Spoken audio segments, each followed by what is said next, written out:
My talk will hopefully serve as a prologue for really distinguished speakers, Professor Mark Jones and Mr. Juan Castellanos. And I will try to give you an overview of post-war Japan history and as well as a bit of pre-war history. Many of you probably feel that Japan is somehow unique. And true, Japan achieved nation-state building before the war and high economic growth after the war, of course accompanied by numerous shortcomings and disasters during, between, and after those achievements.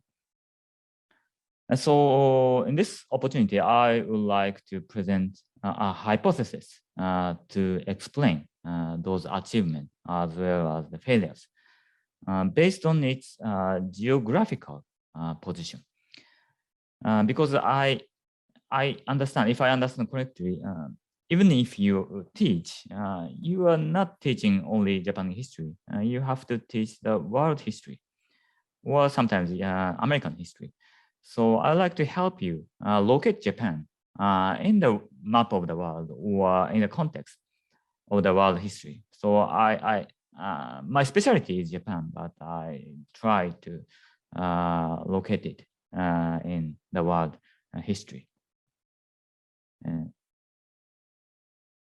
Modern histories of most countries are a series of pressure and attraction from the Western civilization. And Japan is no exception.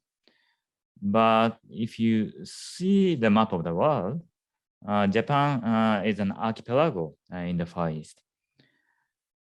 Either from Western Europe or from Washington, D.C., Japan is distanced about 140 degrees of longitude.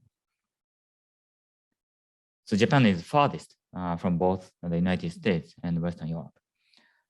And so what? Because Japan was exposed to the sea, Japan was fairly quick to recognize the Western encroachment in the 19th century. Western steamships, as you can see the painting, were overwhelming, truly overwhelming for the Japanese. This is a painting by a Japanese painter, and we can imagine how he was impressed. The smoke for burning coal was probably blacker than it really was. The wheel on the flank was bigger than it really was. This painting, this one, illustrates the American mission landing on Japan's soil for the first time in history. Glorious as it was, they were barely protected by the slim lines of sailors. This is another aspect of Japan's opening the country to the West.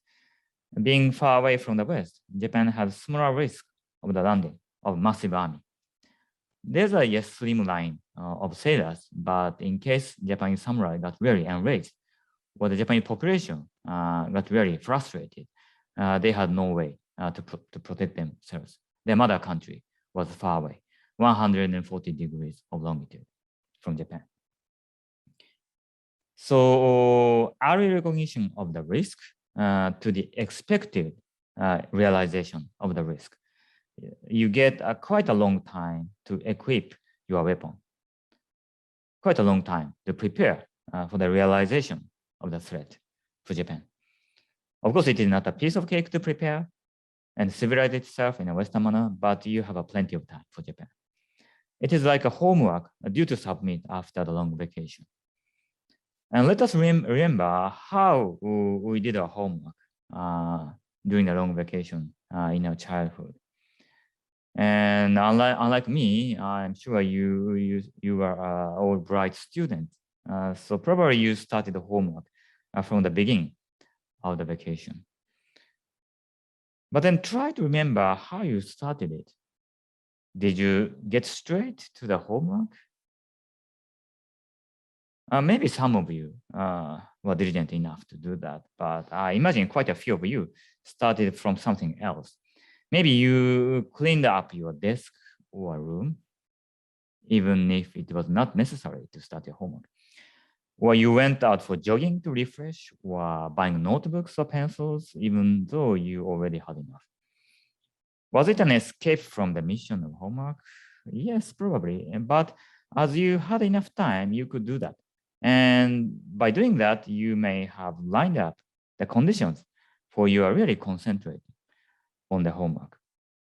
And that was exactly how the history of Meiji Japan was. This is what I call upstream to origin. You had a homework you have to do before the deadline. But if you have enough time for that, you start with something else as an origin of your homework, like cleaning up rooms or desk or buying pencils. To be more specific, this is a portrait of Saigo Takamori, military charisma of the Meiji Restoration. He wiped out all the old shogun retainers and helped the Meiji government survive and win the civil war after the Meiji Restoration. The Saigo argued that the military was vital, so let us concentrate on military and retain samurais and their strength. And if there is no reason for that, make the reason. So think about war with Korea. That was the main line of his argument. But his friend and rival, Okubo Toshimichi, he never denied the necessity of military. But when he got rid of Saigo from the government in 1873 and consolidated his power, he believed that the military should be sustained by economy. So yes, military is an important hallmark, indispensable of homework, but as the origin of the militaristic power, to sustain the military, we should first start from developing and strengthening our economy and financial situation, and foundation. Economic capability, in Okubo's understanding, is the origin of military strength. So let us make an upstream to origin, not just concentrate on military, but first equip the economy as the origin of military. That was his argument. Well then, Saigo and Okubo's rival, Kido Takayoshi, argued, there is a further origin. People. Well-educated people is the fundamental origin of both the economy and the military. So to educate people, we eventually need constitutionalism, giving them participation and responsibility. And so Kido Takayoshi pushed for constitutionalism and establishment of diet. And Okubo had to listen to Kido to a certain extent. And Meiji Constitution was issued and promulgated in 1889. And the diet was established in 1890, which worked and survived during the pre-war era. So again, the key concept is what I call upstream to origin.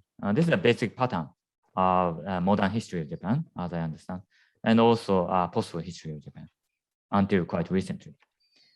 Military is important, but we have time. So upstream to origin, make economy first. And we still have time, then again, upstream to origin, make constitution at first to allow people's participation and cultivate their sense of responsibility. And if you still have time, maybe you need healthy society, then upstream to origin. And to accomplish healthy society, you need legitimate religion, upstream to origin. And you need exquisite philosophy for religion, upstream to origin. And for that, you need marvelous literature, then upstream to origin. You can continue this forever. And if military threat was more urgent, like the case of Ottoman Empire or Egypt facing Europe, they have to devote almost everything to acquire military strength. And they unfortunately both fell into bankrupt in the 1870s. While Japan could make a series of upstream to origin and therefore pursue a more comprehensive nation-state building. And almost everyone could get committed to in some part of this indefinite project of nation-state building. And based on such origins or foundations, Japan later as late as 1890s, developed a scale of modern military and won the war with China from 1894 to 1905, and Russia in 1904 to 1905. Luckily, in the mind of the Japanese politician at that time, the international environment was also favorable. It was under Pax Britannica, and Britain itself was an imperialistic power, and therefore generally generous on Japan's conduct in the Chinese continent. And also Britain was facing the rivalry from Germany and Russia. So it was searching for its partner in East Asia. And Japan was a promising partner. They concluded Anglo-Japanese alliance in 1902, which was an indispensable lifesaver for Japan to survive its war against Russia. After the World War I, European powers were exhausted, and Pax Britannica was replaced by Pax Americana. Japan tried to accommodate with Pax Americana too, but Japan struggled in naval race with the United States. And Japan also faced American sympathy for China and American criticism against Japan's imperialism in Chinese continent. So if you look at the situation around Japan or Pax Americana, on the west, that difficult neighbor, United States, and on the east, United States, and on the west was the rise of nationalism in China, criticizing Japan's vested interest in the continent. And Soviet Union in the north enhanced communism, which posed deep concern in the Japanese government. The Dutch in Indonesia and Indochina, French and British were the suzerains of Southeast Asia, increasingly accusing Japan's export as dumping. And there was no country actually planning to invade Japan at the time, but Japan held a strong sense of victim, besieged by hostile neighbors. Japan could no longer feel the risk at a distance. So upstream to origin ceased to operate for a while. Besides, as a society was the origin of economy, and the economy was the origin of the military. Once the risk is allegedly close and military really matters, all the origins had to serve for the military. That was how the militarism in 1930s was justified. Through the 1930s, with several setbacks, Japan invaded China, plunged into the total war since 1937, and launched a desperate war with the United States in 1941. The seeds of upstream to origin and its turnaround derived from the reverse priority of different categories of our world, as I have shown you on the slide, such as military, economy, and society. 1930s militarism was, therefore, essentially an administrative procedure, other ministries yielding to ministries of Army and Navy, like other categories, serving for the category of military. And such procedure did not require a strong impulse of outrageous and intentional ideology like Nazism and fascism. At the International Military Tribunal for the Far East, after Japan's surrender, what astonished some witness was the lack of responsibility on the side of the Japanese defendant, and instead their overwhelming or overriding sense of inevitability, a necessity, and even a routine in the course of the invasion. Compared with the German trials, you do not need to agree with their ideology, but you do agree that they had better recognition of their action and the intention. We had that kind of ideology, we had that kind of opinion on an idea, and that's why we did that. You can detect such explanation from German defendant. It's hard to do that from Japanese defendant. The lack of outcome accountability is Japan's transwar disease, and which may still suffer today. By the way, after the defeat of Asia-Pacific War, Japanese military was once dissolved. And it does not deny, however, the deep regret of militarism. So Japan resumed and repeated upstream to origin, away from military in post-war era. The main purpose of today's talk is to see this through the characters and policies of the dominant figures of the post-war Japan. First is, I think, no doubt, Douglas MacArthur, Supreme Commander of Allied powers that occupied Japan and promoted the reform of post-war Japan. Under MacArthur's guidance, post-war constitution was implemented since 1947. And the Article 9 is the most important stipulation that regulated both Japan's domestic politics and also foreign policy and security policy. It reads, aspiring sincerely to an international peace based on justice and order, the Japanese people forever renounce war as a sovereign right of the nation, and the threat or use of force as means of settling international disputes. In order to accomplish the aim of the preceding paragraph, which I have just read, land, sea, and air forces, as well as other war potential, will never be maintained.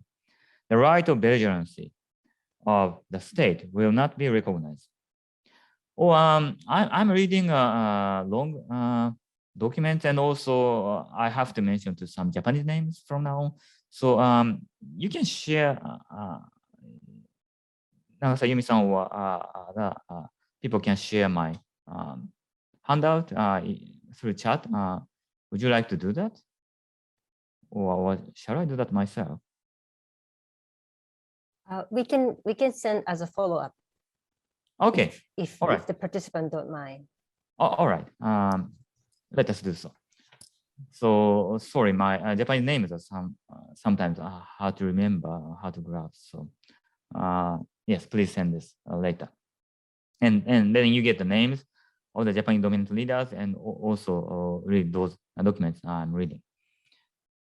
So going back to the Article 9, the right of belligerency of the state will not be recognized. And thanks to the phrase, in order to accomplish the aim of the preceding paragraph, it barely recognizes passive self-defense law and self-defense forces, not intending to settle international disputes, which was restricted in the first paragraph. But it was highly a pacifist constitution, and the people, Japanese people, generally accepted it until today. And since then, the post-war Japan restored upstream to origin, in my understanding. Yoshida Shigeru used to be an arrogant imperialist diplomat of pre-war Japan, endeavoring to expand Japan's interest and influence on Chinese continent. The fortune was that he was too arrogant to rely on the Japanese army itself, which made him relatively quick to criticize military conduct towards the war in 1930s and accommodate to the post-war situation in the latter half of the 1940s. Being a prime minister, Yoshida made, after the war, Yoshida made the best use of Pax Americana and the Cold War. He offered the United States a deal to provide military bases at the front of USSR, Soviet Union, and the Communist China in return for the independence and security. In 1951, he achieved the conclusion of the San Francisco Peace Treaty with the United States and its allies. On the same day, he signed the Japan-US Security Treaty to obtain American protection for Japan. But he was obstinate even to his new ally. Through the negotiation, he resisted American pressure and demand for Japan's rearmament to support the United States war effort during the Cold War. And making rearmament as slow as possible, Yoshida let Japan concentrate on economic recovery and growth. It was a post-war version of upstream to origin, away from military and concentrate on economy, later called Yoshida Doctrine, by historians. Yoshida doctrine had a price, actually. Now we see the first article of the Security Treaty, which regulated the postal and outside the environment of Japan. It says Japan grants and the United States of America accepts the right, SNP, to dispose United States land, air, and sea forces in and about Japan. End of quote. The stipulation gives basis of the post-Japan U.S. relations. U.S. sending forces while Japan offering military bases. That was the deal. The relationship was not equal, and even less in 1950s as it followed. Quote, such forces may be utilized to contribute to the maintenance of international peace and security in the Far East and to the security of Japan against armed attack from without. End of quote. So American protection was not obligatory. Its forces only may be utilized as the US could not regard anti-military Japan as a reasonable partner of mutual protection and collective security. And if you ask, utilize for what? It named not only the security of Japan, but also the security in the Far East. Therefore, for whatever US would perceive as the security in the Far East, American forces could dispatch from the bases in Japan. And therefore, Japan might be involved in the American war. So this short passage alone gave the Japanese, the fear of desertion because of the phrase may be utilized, and as well as the fear of embroilment because of the phrase security in the Far East.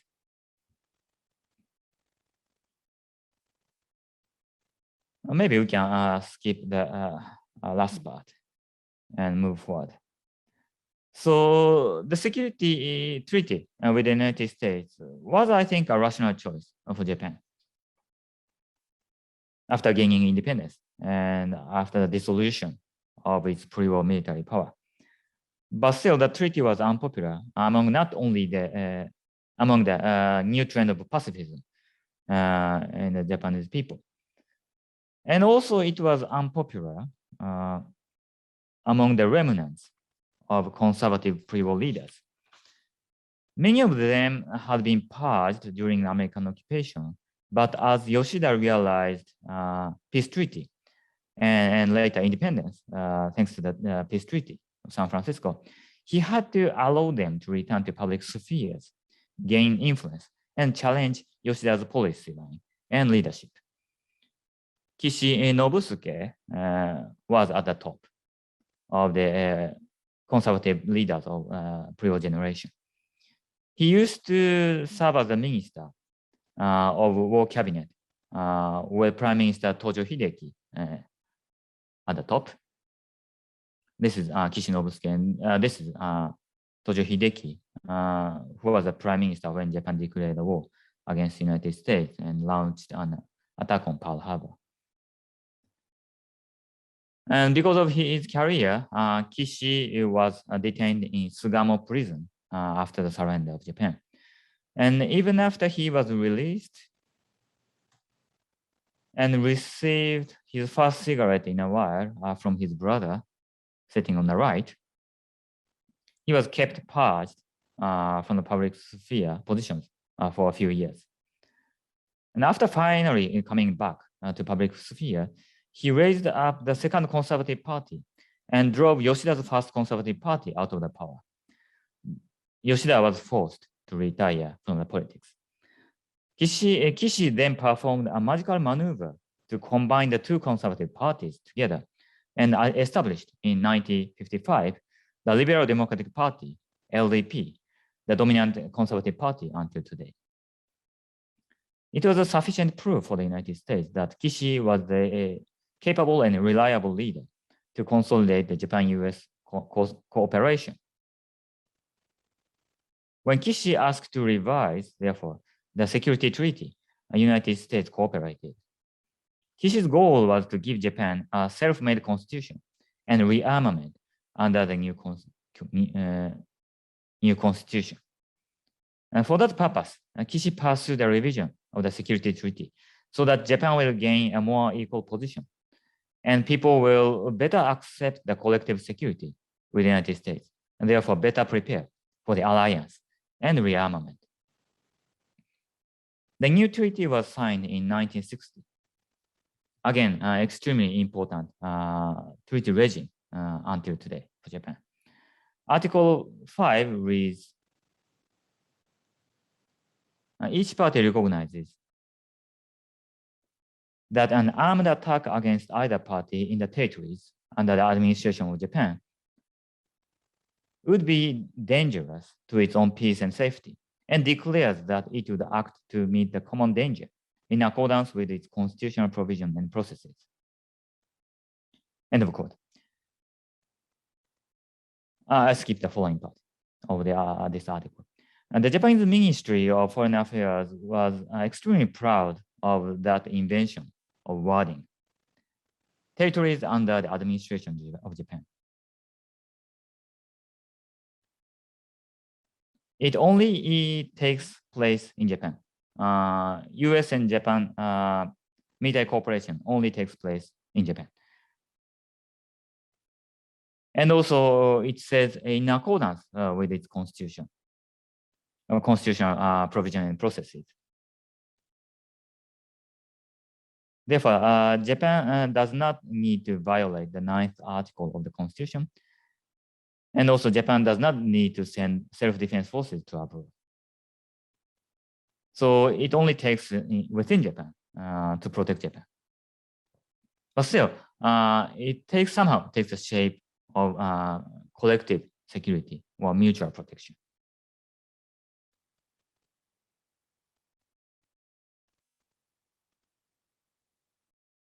And Article 6 makes the American protection mandatory this time.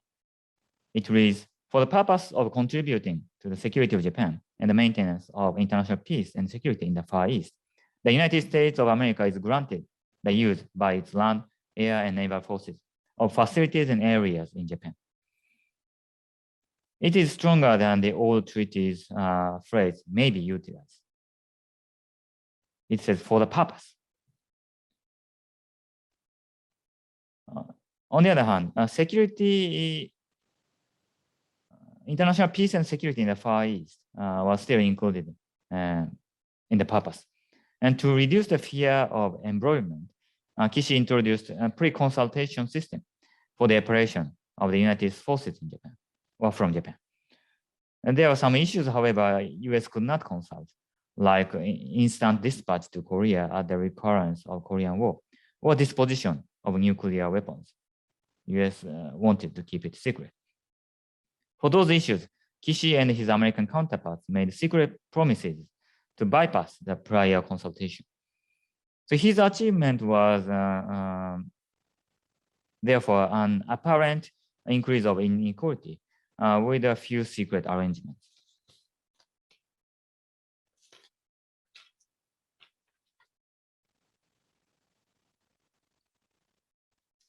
And convinced that it was of the interest of Japan, he and his LDP high-handedly promoted the procedure to approve ratification in the Diet, which was enough to recall people's memory of Kishi as war criminal. The guarantee Article 5 offers is in accordance with its constitutional provisions and processes, which is valueless if the leader does not respect and interpret the constitution properly. And Kishi was regarded improper for the job. There took place numerous acute protests on the streets and large demonstrations surrounding the Diet, as you can see in the photo. And Kishi had to resign in return for the ratification of the new treaty. His dream of strong Japan with strong tie with the United States was coincidentally handed over to his beloved grandson, Abe Shinzo, a recent prime minister. Well, we have to admit that everyone used to be an adorable child.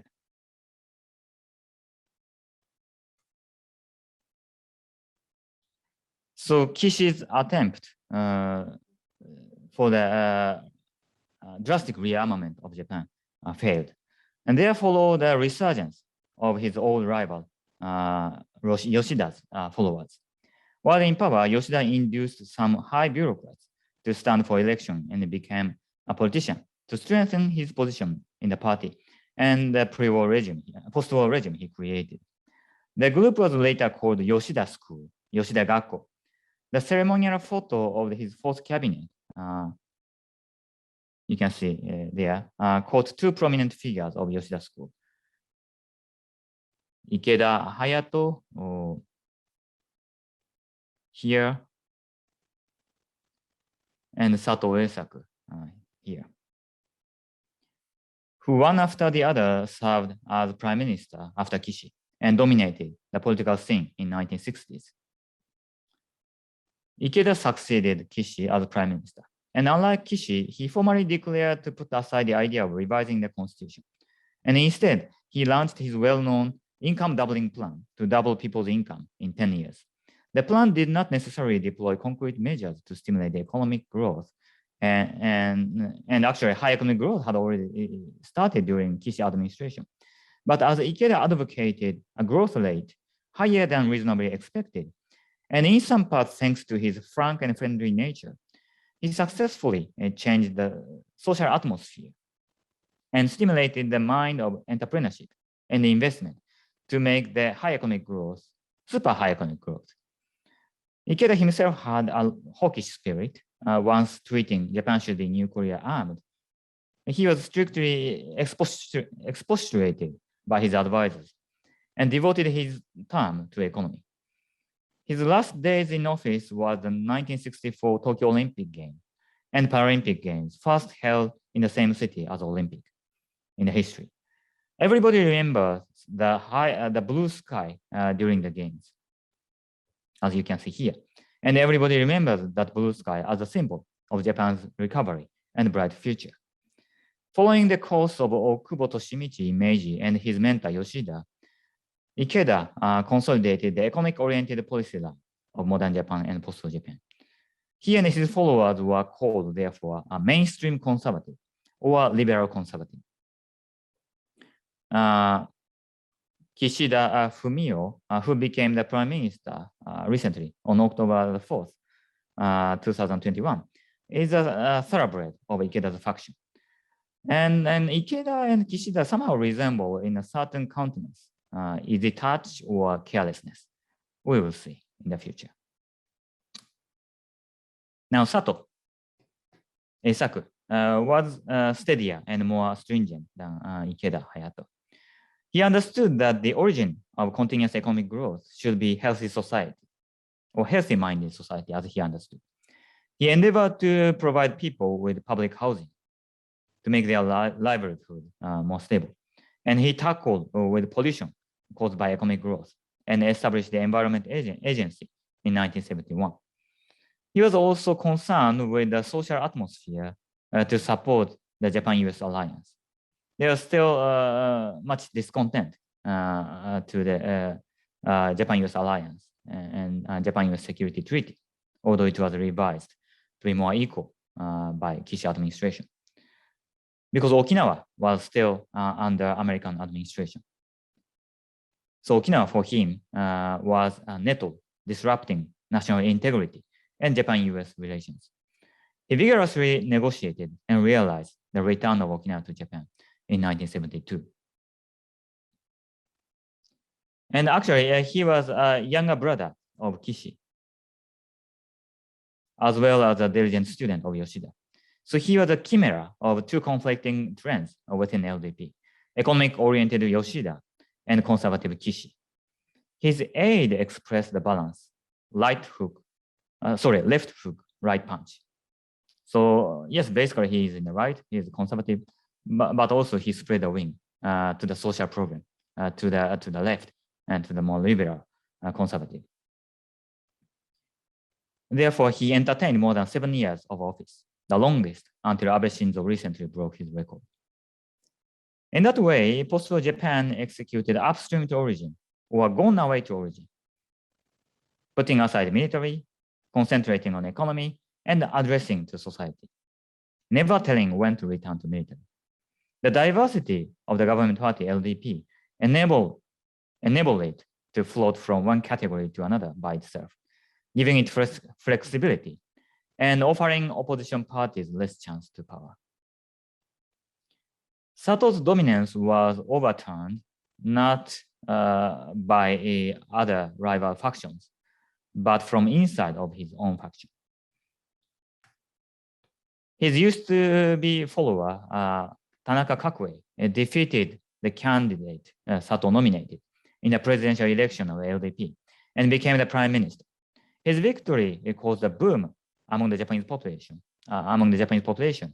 as unlike his used to be bureaucrats predecessors like Yoshida, Kishi, Ikeda, and Sato, he was from a low-income family in countryside along the Japan Sea, Niigata Prefecture. So he was more like ordinary people and only graduated elementary school. So he was even more unfortunate than ordinary people of Japan at the time. He was a hard worker. Moving to Tokyo in his youth, he worked during the day and studied at night, like many of his generation at the time coming to Tokyo. He had to fight against poverty and sleeplessness at night. So he stabbed a pencil on his lap to stay awake. There are a lot of legends of this kind around him, which makes a boom. Tanaka executed upstream further by setting countryside as the new origin and the true origin. Promote public construction and develop countryside. Then you can detain the population in the countryside and reduce the flow of population to the mega cities and solve both the social problems, the population in countryside and excessive concentration in mega cities. That was his main line of argument. His book became a Bible and bestseller, explaining the Japan's idea of interest politics. His poke and barrel made his faction long dominant within LDP. And that's why he could win the presidential election.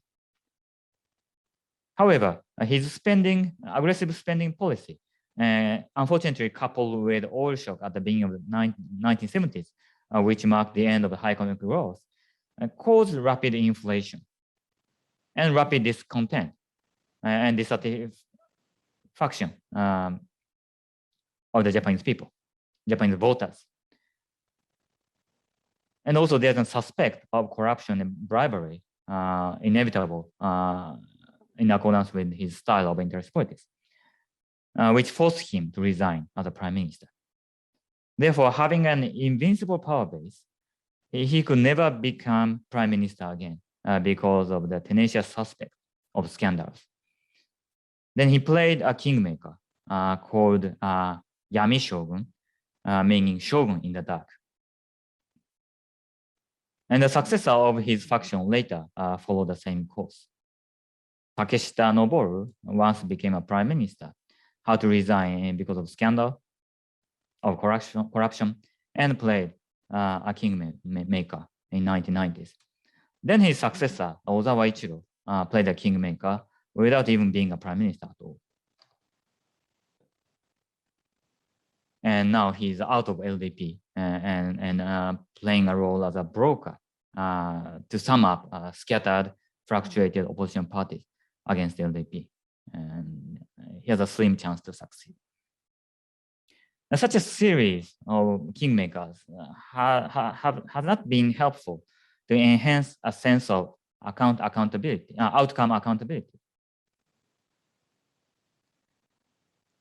In difficult and unpredictable situations after the Cold War.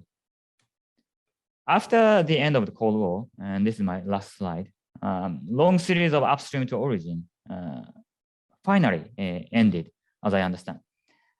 Because fiscal difficulties of the Japanese government does not afford the continuity of past subsidies flows into countryside. Tanaka once perceived as the origin of Japan. And urbanization increased people living in mega cities since their birth, lacking sympathy for the countryside Tanaka once represented.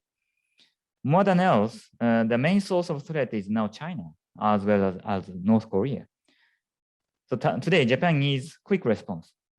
So there's no room for making upstream to origin. No time for that. Japan needs to quick.